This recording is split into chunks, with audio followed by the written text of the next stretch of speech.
Hello, நான் உங்கள் Priyan. Welcome to NEET biology bright coaching. இந்த பார்ட் 62, இதுக்கு முன்னாடி 61 பார்ட் வெளியும் போட்டிருக்குங்க. நம்ம டெய்லி 5 கொஷின்ற பேசிஸில் பார்த்துருக்குறோம். அதுக்கு முன்னாடி நம்ம சேனலை லைக் பண்ணி ஷேர் பண்ணி சப்ஸ்கிரைப் பண்ணி வச்சுங்க. வாங்க கொஷின்குள்ளே போகலாம். ஃபஸ்ட் கொஷின் பாருங்கள். நாடா புழுவின் முதன்மை விருந்தோம்பி அப்படின்னு கேட்குறாங்க. பன்றியா, ஆடா, பூனையா, மனிதனா? எல்லாருக்கும் தெரியும், முதல் விருந்தோம்பி மனிதன்.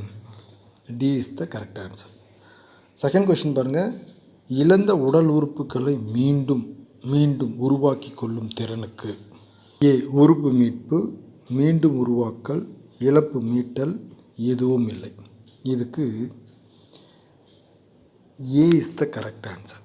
உறுப்பு மீட்பு தான். அதில் கொஷின்லேயே கொடுத்துருக்காங்க பாருங்கள். இழந்த உடல் உறுப்புகள் அப்படின்னு கேட்டிருக்காங்க. ஓகேங்களா? தேர்ட் கொஷின் பாருங்கள். ஹைட்ராவில் இழப்பு மீட்டல் பற்றி முதலில் ஆய்வு செய்தவர் யாருன்னு கேட்குறாங்க. Abraham Trembley, B Charles Darwin, C Charles Bonnet, D Lamarck அப்படின்னு கேட்டிருக்காங்க. ஓகேங்களா? இதுக்கு A is the correct answer.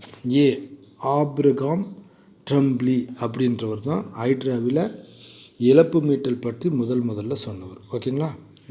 Fourth பாருங்கள். பாலின இருப்பெருக்கத்தால் உயிரினங்களில் இம்மாற்றத்தை கொண்டு வரும் பரிணாம மாற்றமா, வேதி மாற்றமா, மரபியல் மாற்றமா, சூழ்நிலை மாற்றமானு கேட்குறாங்க. நம்மளுக்கு எல்லாருக்கும் தெரியும், மரபியல் மாற்றத்தை தான் எடுத்துன்னு வரும். C is the correct answer. Fifth question பாருங்கள்.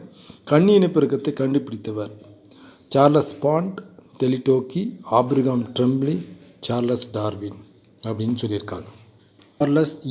Charles Bonnet is the correct answer. Okay my dears, நம்ம சேனலை தொடர்ந்து வாட்ச் பண்ணி லைக் பண்ணி ஷேர் பண்ணி சப்ஸ்கிரைப் பண்ணுங்கள். Okay, thank you.